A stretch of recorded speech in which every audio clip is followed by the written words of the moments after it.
Hello दोस्तों। आज हम जानेंगे कि अगर आपको बच्चों के लिए इन्वेस्टमेंट करनी है तो आपको कहाँ करनी चाहिए। कौन कौन से शॉर्ट टर्म और लॉन्ग टर्म हमारी जो नीड है चिल्ड्रन के लिए उसके बारे में डिस्कस करेंगे। और ये सुकन्या समृद्धि योजना या फिर पीपीएफ में इन्वेस्ट करना चाहिए या फिर हमारे को म्यूचुअल फंड की सिप्स में इन्वेस्टमेंट करना चाहिए। इन सब के बारे में पूरा डिटेल में बात करेंगे। तो आशीष जी, मुझे ये बताएं कि अगर मुझे बच्चों के लिए इन्वेस्टमेंट करनी है तो मुझे कब से स्टार्ट करनी चाहिए। बहुत अच्छा क्वेश्चन है विनय जी ये। इनफैक्ट सभी पेरेंट्स लॉन्ग टर्म इन्वेस्टमेंट के लिए काफ़ी सोचते हैं, अपने बच्चों के लिए सोचना भी चाहिए। आजकल जैसे फैमिली प्लानिंग बड़ी इंपॉर्टेंट हो गई है, वैसे बच्चों की फाइनेंशियल प्लानिंग भी बड़ी इंपॉर्टेंट हो चुकी है। कुछ लोग तो बच्चा होने से पहले ही उनकी फाइनेंशियल प्लानिंग शुरू कर देते हैं और काफ़ी खुश भी रहते हैं इस मामले में। तो कहीं ना कहीं सब लोग लॉन्ग टर्म प्लानिंग तो कर लेते हैं, पर शॉर्ट टर्म प्लानिंग भी करनी चाहिए बच्चों के लिए। तो जो नीड होती है, जैसे अगर हम शॉर्ट टर्म नीड की अगर बात करें प्लानिंग के लिए, तो सबसे पहला जो खर्चा आता है बच्चों के लिए वो रहता है, आजकल फॉर्मल स्कूल्स जो हैं उनमें काफ़ी ज़्यादा एडमिशन फीस और ट्यूशन फीस हो गई है। तो सबसे पहला खर्चा जो होता है वो होता है। और उसके अलावा जब आपके बच्चे का पहला बर्थडे आता है, उसमें भी कहीं ना कहीं लोग सेलिब्रेशन करने की सोचते हैं, तो वहां पर भी काफ़ी खर्चा होता है। तो उसके लिए आपको प्लान करना चाहिए। और लॉन्ग टर्म की अगर बात करें, जो कि मैं बोलूँगा जो भी लोग वीडियो देख रहे हैं उनके अगर छोटे बच्चे हैं, तो उनको लॉन्ग टर्म बच्चों की प्लानिंग, फाइनेंशियल प्लानिंग जरूर से जरूर करनी चाहिए। एजुकेशन एक ऐसी चीज है जहां पर बहुत ज्यादा खर्चा होता है। और दूसरा, वेडिंग है, शादी है, अगर बच्ची की शादी कर रहे हैं, बेटे की शादी कर रहे हैं, आजकल काफी खर्चा होता है। तो ये दो लॉन्ग टर्म गोल हैं जिसमें आपको जरूर पैसा इन्वेस्ट करना चाहिए। और जैसा आपने पूछा अभी कि हमें ये कब इन्वेस्ट करना चाहिए, बिल्कुल जैसे ही बच्चा जन्म लेता है तभी से अगर आप स्टार्ट करते हैं तो आप कम पैसे हर महीने बचाकर ज्यादा इकट्ठा कर पाएंगे, क्योंकि आपको फिर कंपाउंडिंग का बेनिफिट मिलेगा। तो जल्दी से जल्दी हो सके उतना जल्दी आपको शुरू करना चाहिए अपने investment planning for your childrens. धन्यवाद आशीष। तो आपने जैसे कहा कि इन्वेस्टमेंट करनी चाहिए, तो यहाँ पे अगर मैं बात करूं कौन कौन से बेस्ट ऑप्शन अवेलेबल है गर्ल्स के केस में या बॉय के केस में, अगर बच्चा है तो उस केस में डिफरेंट ऑप्शंस हमारे पास क्या क्या अवेलेबल। बिल्कुल। तो ये दोनों ऑप्शन के बारे में बात करेंगे आज, कि बेस्ट ऑप्शन क्या है। अगर जैसे आपने शुरू में भी बोला, म्यूचुअल फंड में हमें कितना इन्वेस्ट करना चाहिए, फिक्स्ड इनकम में कितना इन्वेस्ट करना चाहिए। काफी लोग कहते हैं कि सारा का सारा पैसा म्यूचुअल फंड में डालो, कुछ लोग बोलते हैं कि सुकन्या समृद्धि योजना पीपीएफ में डालना चाहिए। तो आज हम बात करेंगे कि कितना पैसा कहाँ डालना उचित है। उसके अलावा काफी व्यूअर्स हमें बोलते हैं कि उन्होंने किसी के सजेशंस पे पैसा तो डाल दिया म्यूचुअल फंड में, बट जब वो निकालने की उनको जरूरत आई मैरिज के टाइम पे, एजुकेशन के टाइम पे, तब मार्केट काफी नीचे हो गई थी। तो चक्रव्यूह में घुसना आसान है, उससे निकलने का तरीका भी हम आपको बताएंगे आज वीडियो के अंत में। आप बने रहिए, बता पाएंगे कि किस समय पर आपको म्यूचुअल फंड से पैसा बाहर निकाल लेना चाहिए, ताकि आपको जब पैसे की जरूरत हो तो आपको टेंशन ना लेनी पड़े कि मेरा पैसा कम हो रहा है या इस समय पर निकालूं या नहीं निकालूं। तो वो भी हम आपको बताएंगे। तो ये दो चीजें जानने से पहले हमें समझना होगा कि कितना पैसा हमें जोड़ना है। तो उसके लिए आप जो करंट आपका खर्चा है, जो भी आपको लगता है कि आज के टाइम पे एजुकेशन पे या शादी पे कितना खर्च होता है, अगर हम लॉन्ग टर्म की बात करें, और आज हम ग्राफ के थ्रू भी जानेंगे कि किस टाइम पे आपको कितना पैसा इकट्ठा होना होगा। उसके लिए इन्फ्लेशन का जो इम्पैक्ट होता है सेविंग के लिए, वो जाना बड़ा इंपॉर्टेंट है। क्योंकि कहीं ना कहीं कुछ लोग गलत प्लानिंग कर लेते हैं करंट खर्चे को देखते हुए, पर ये नहीं जानते हैं कि इन्फ्लेशन आपकी जो मनी है उसको कहीं ना कहीं रिड्यूस कर रही है। तो आज से 10 साल बाद जो आपको पैसे की जरूरत होगी वो कहीं ज्यादा होगी। अगर हम एजुकेशन की बात करें, सबसे ज्यादा इन्फ्लेशन आज की टाइम में मेडिकल और इंश्योरेंस एजुकेशन के अंदर है। एजुकेशन कहीं ना कहीं आप देख रहे हो, स्कूल की जो फीस है मिनिमम 10% बढ़ जाती है। ऐसे ही कॉलेज, आप इंजीनियरिंग कराना चाहते हैं, एमबीए कराना चाहते हैं, डॉक्टर बनाना चाहते हैं अपने बच्चे को, या लॉ डिग्री कराना चाहते हैं, उन सब के बारे में जानेंगे। तो कहीं ना कहीं हमें 10% के आसपास का इन्फ्लेशन कंसीडर करना होगा before we will know about कि इन्वेस्टमेंट ऑप्शन कौन से अच्छे हैं। तो अगर मैं एग्जांपल के साथ बात करूं इन्फ्लेशन की, अगर हम 4 साल की इंजीनियरिंग की बात करें, आज के टाइम पे अगर 6 लाख रुपए खर्चा आता है, वहीं अगर इसको इन्फ्लेशन को अगर हम जोड़ लें तो आपको अगर जो कॉस्ट बढ़ती है तो आपको कहीं ना कहीं 6 साल बाद 12 लाख की जरूरत होगी, और वहीं 2027 तक आपको 24 लाख रुपए की जरूरत होगी। तो इतना पैसा आपको जोड़ना होगा, उसके हिसाब से आपको कैलकुलेट करना होगा इन्फ्लेशन के हिसाब से। और जैसा हमें पता है कंपटीशन बहुत ज्यादा हो गया है, गवर्नमेंट स्कूल्स जो गवर्नमेंट इंस्टीट्यूट्स में एडमिशन बड़ा मुश्किल हो गया है। तो कहीं ना कहीं आप जल्दी से जल्दी प्लानिंग शुरू करें ताकि आप अच्छा पैसा बचा पाएं। और काफी लोग कंफ्यूज भी रहते हैं, आज ये भी मैं बताना चाहूंगा, क्योंकि चाइल्ड एक ऐसी चीज है, चाइल्ड प्लान, जिसमें सभी लोग अट्रैक्टिव होते हैं। तो उस चक्कर में काफी बैंक्स और इंश्योरेंस कंपनी चाइल्ड प्लान बेच देती है पेरेंट्स को, और बाद में उनको पता लगता है कि उनको लॉसेज हो रहे हैं, क्योंकि चाइल्ड प्लान जो एक कंबाइंड प्लान होता है, उसमें अगर वो इन्वेस्ट करते हैं तो उसमें एक एक्सपेंस चार्जेस जो उनको हर साल बियर करने पड़ते हैं वो बहुत ज्यादा होते हैं, क्योंकि कहीं ना कहीं एजेंट को कमीशन ज्यादा मिलता है। तो एजेंट आपको लुभावने ऑफर देता है, वो बोलता है कि नहीं आपका पैसा इतना हो जाएगा। तो आपको चाइल्ड प्लान से बचना है, आपको एक सिस्टमेटिक तरीके से इन्वेस्ट करना है ताकि आपका कम एक्सपेंस लगे और आप ज्यादा से ज्यादा पैसा बचा पाएं।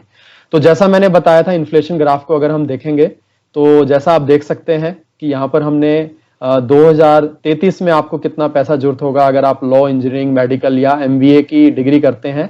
इन्फ्लेशन रेट अगर हम 10% के हिसाब से देखते हैं तो आप इस तरीके से देख सकते हैं कि कहीं ना कहीं आपको 90 लाख रुपीस चाहिए अगर आपको एमबीए करवानी है 2033 के अंदर, और वहीं 66 लाख के आसपास आपको 2030 के आसपास चाहिए होते हैं।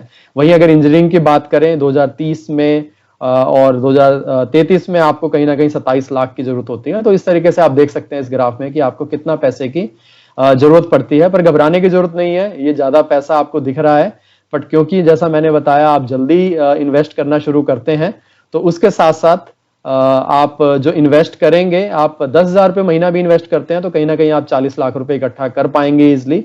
तो जैसा आपने पूछा था, अभी हम वापस अभी उसी क्वेश्चन पे आते हैं विनय जी, कि कितना पैसा कहाँ इन्वेस्ट करना है। तो जैसा मैंने बोला, एज सून एज अर्ली, मैं अगेन रिपीट कर रहा हूं, आपको स्टार्ट करना है, क्योंकि जितना जल्दी शुरू करेंगे उतना आपको कंपाउंडिंग का बेनिफिट होगा। तो कहीं ना कहीं आपको कुछ पैसा सिक्योर इंस्ट्रूमेंट्स में डालना है। 25% के आसपास आप सिक्योर इंस्ट्रूमेंट्स में डाल सकते हैं, और वहीं 75% आपका जो पैसा है वो आप इक्विटी म्यूचुअल फंड में डाल सकते हैं, क्योंकि इक्विटी म्यूचुअल फंड एक ऐसा है जो लॉन्ग टर्म के लिए आपको लगभग 12 से 15% के आसपास का रिटर्न दे देता है, जो कि इन्फ्लेशन को बीट करता है। और वहीं फिक्स इनकम में अगर आप 25% तक पैसा डालते हैं तो आपका जो पैसा है वो कहीं ना कहीं सिक्योर रहता है। In case of early requirement आप फिक्स्ड इनकम से पैसा निकलवा सकते हैं। तो फिक्स्ड इनकम की अगर हम बात करें, जैसा आपने पूछा, अगर बॉय या गर्ल के केस में कहाँ डालना चाहिए, अगर आपके घर में लड़की है लक्ष्मी के रूप में, तो आपको बिना सोचे समझे 25% पैसा जितना भी आप सेव करना चाहते हैं बच्ची के नाम पे सुकन्या समृद्धि योजना अकाउंट खोलेंगे, पोस्ट ऑफिस या एसबीआई में खोल सकते हैं आप उसको। इसकी डिटेल के लिए हमारे चैनल पर दूसरा वीडियो है, या आप कमेंट सेक्शन में भी लिख सकते हैं, हम आपको डिटेल्स बता देंगे। तो वो डालने के बाद आप वहां पैसा डालेंगे एसएसवाई के अंदर, 25% जो भी आपकी सेविंग है बच्चे के नाम पे जो सेव करना चाहते हैं। लड़कों के केस में आप पीपीएफ में डाल सकते हैं। ये दो स्कीम है जहां पर आपको टैक्स फ्री पैसा मिलता है, तो आपको ये टेंशन लेने की जरूरत नहीं है कि टैक्स लगेगा तो उसके बाद मेरा कितना पैसा बचता है। और कहीं ना कहीं ये दोनों स्कीम्स में आपको इंटरेस्ट रेट भी काफी ज्यादा मिलते हैं, जैसा आप अभी ग्राफ में भी देख पा रहे हैं। पीपीएफ में अब करंट रेट की अगर बात करें तो ये 9 साल 11 महीने में पैसा आपका डबल कर देता है। और सुकन्या समृद्धि योजना की बात करें 9 साल 4 महीने के आसपास, क्योंकि लड़की के लिए ये कुछ एक्स्ट्रा बेनिफिट दिए हुए हैं गवर्नमेंट ऑफ इंडिया की तरफ से, तो 9 ईयर्स और 4 मंथ के आसपास आपका पैसा डबल हो जाता है। और ये इंटरेस्ट रेट इंक्रीज और डिक्रीज होते रहते हैं, तो इंक्रीज होंगे तो आपका पैसा और थोड़ा जल्दी डबल हो सकता है। और जैसा हमने बताया 75% पैसा आपको इक्विटी म्यूचुअल फंड में डालना है। और एक चीज आपको ध्यान रखनी है कि आप टर्म इंश्योरेंस भी जरूर ले लें, ताकि आपको in case of miss happening आपके पास पैसा हो बच्चे के लिए, ताकि उनको कुछ प्रॉब्लम ना हो। तो आप ऑनलाइन या ऑफलाइन जहां आपको सस्ता मिलता है, कम एज में अगर आप लेंगे तो लगभग 5 से 6 हजार रुपए ईयरली के साथ आप टर्म इंश्योरेंस 50 लाख के आसपास ले पाएंगे। तो आपको टर्म इंश्योरेंस ले लेना चाहिए। और चाइल्ड प्लान में जो इंश्योरेंस आपको अटैच करने के लिए बोलते हैं वो नहीं लेंगे और ये वाला लेंगे। तो कहीं ना कहीं जब आप होम लोन लेते हैं तो आप होम इंश्योरेंस में आपको फोर्स किया जाता है, तो आप ये इंश्योरेंस दिखाकर आप होम इंश्योरेंस को भी छोड़ सकते हैं। ये इंश्योरेंस आपका और भी काफी जगह काम आएगा। तो आप एक टर्म इंश्योरेंस जरूर ले लें, apart from what I have said कि 25% सेविंग आपका debt fund fixed income schemes में और 75% आपका म्यूचुअल फंड सेव्स में। जी धन्यवाद आशीष, और आपने बहुत अच्छी डिटेल में बताया कि क्या क्या इन्फ्लेशन के इम्पैक्ट आ सकते हैं। तो आशीष जी, ये तो बात होगी इन्वेस्टमेंट की। अगर मैं म्यूचुअल फंड की बात करूं तो मुझे कहाँ कौन से बेस्ट ऑप्शन अवेलेबल है म्यूचुअल फंड के केस में? जैसा बच्चों के हमने लिए? बिल्कुल जैसा हमने शुरू में बताया, चक्रव्यूह है ये इक्विटी म्यूचुअल फंड, पर इसमें आपको रिटर्न भी काफी अच्छा मिलेगा। आपको जरूर से जरूर करना चाहिए अगर आप 5 से 7 साल से अधिक अवधि के लिए अगर आप इन्वेस्ट करना चाहते हैं, तो म्यूचुअल फंड कहीं ना कहीं काफी अच्छा ऑप्शन माना जाता है। आप इसमें 12 से 15% इंटरेस्ट पा सकते हैं। और आज हम आपको ये भी बताएं, इनफैक्ट अगर आपको अपने बच्चों के लिए कुछ भी इन्वेस्ट करना है, तो उसके लिए मैं बोलूंगा कि आप अपनी एज, बच्चे की एज हमारे कमेंट सेक्शन में लिख सकते हैं, और कितना पैसा आप सोच रहे हैं इकट्ठा करने के लिए, तो हम आपको बता देंगे कि कहाँ आपको कितने समय पर पैसा डालना ठीक रहेगा। तो अगर बेस्ट म्यूचुअल फंड की अगर बात करें, तो हमने चाइल्ड के लिए, बच्चों के लिए जो सबसे बेस्ट म्यूचुअल फंड आज के टाइम पे हमें लगते हैं काफी अच्छा रिटर्न दे रहे हैं पास्ट टाइम से, उनमें इन्वेस्ट करना चाहिए। तो सबसे पहले नंबर पर है Mirae asset emerging blue chip fund. ये एक लार्ज और मिड कैप फंड है, काफी अच्छी रिटर्न दे रहा है। कोटक स्टैंडर्ड मल्टी कैप, ये मल्टी कैप फंड है जो सभी टाइप की इंडस्ट्रीज में पैसा लगाता है। और उसके बाद मिड कैप फंड में आपको पैसा लगाना है, आप इन दोनों में से कोई एक चूज कर सकते हैं, कोटक इमर्जिंग इक्विटी फंड या एल&टी मिड कैप फंड में से कोई इन्वेस्ट कर सकते हैं। आप 3 ही फंड में पैसा लगाएं, ताकि आप इसका ट्रैक कर रख पाएं, हर 5 साल में देख पाएं कि आपका फंड कैसा परफॉर्म कर रहा है। पर ये चारों फंड काफी अच्छे फंड है, लॉन्ग अवधि के हिसाब से काफी अच्छे रिटर्न देने की क्षमता रखते हैं, तो इनमें आपको इन्वेस्ट करना चाहिए। अगर हम बात करें कि आपको कब पैसा निकालना चाहिए म्यूचुअल फंड से, तो चाइल्ड प्लान हो या आपका कोई और गोल हो, रिटायरमेंट का गोल हो, या किसी और पर्पस के लिए आपने इक्विटी म्यूचुअल फंड में पैसा लगाया है, तो कहीं ना कहीं आपको चेक करना होगा कि जब भी आपको पैसा चाहिए उसके 3 साल पहले आपको सोचना शुरू करना होगा, क्योंकि mutual fund equity market suddenly surprise भी दे सकती है, कभी एकदम से डाउन हो जाती है, कभी एकदम से अप हो जाती है।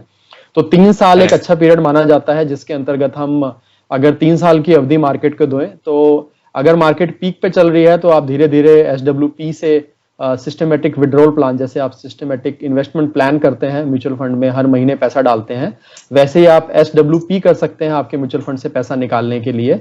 जब मार्केट काफी ऊपर हो तब आप निकालना शुरू कर सकते हैं 3 साल पहले, जब आपको पैसा चाहिए। और उसके बाद वो पैसा जो है आप FD में या RD में डाल सकते हैं, ताकि आपका पैसा सिक्योर रहे, और जब आपको पैसा चाहिए तब आप इजिली उसको यूज कर पाए। अगर मार्केट लो है तब भी आपके पास 3 साल का समय है, 3 साल में मार्केट जरूर रिवाइज करेगी, और जैसे ही मार्केट रिवाइज करती है 1 साल में, 2 साल में, जब आपको गोल की जरूरत है, उस टाइम पे फिर से आप पैसा अपना लमसम बाहर निकाल सकते हैं। पर 3 साल पहले से आप मार्केट से पैसा निकालने के बारे में सोचना शुरू करें। धन्यवाद आशीष। तो दोस्तों, अगर आप म्यूचुअल फंड में इन्वेस्ट कर रहे हैं या फिर किसी भी स्कीम में कर रहे हैं, तो अपना जो भी आपका गोल है उसे 3 साल पहले प्लान करें कि आपका जो भी पैसा है वो आपके अकाउंट में आ जाए, और उसके बाद आप सोचें। तो दोस्तों, अगर आपको कोई भी कमेंट है या फिर आपको कोई भी क्वेश्चन है तो कमेंट सेक्शन में लिखें। आज का वीडियो हम यही खत्म करते हैं। धन्यवाद।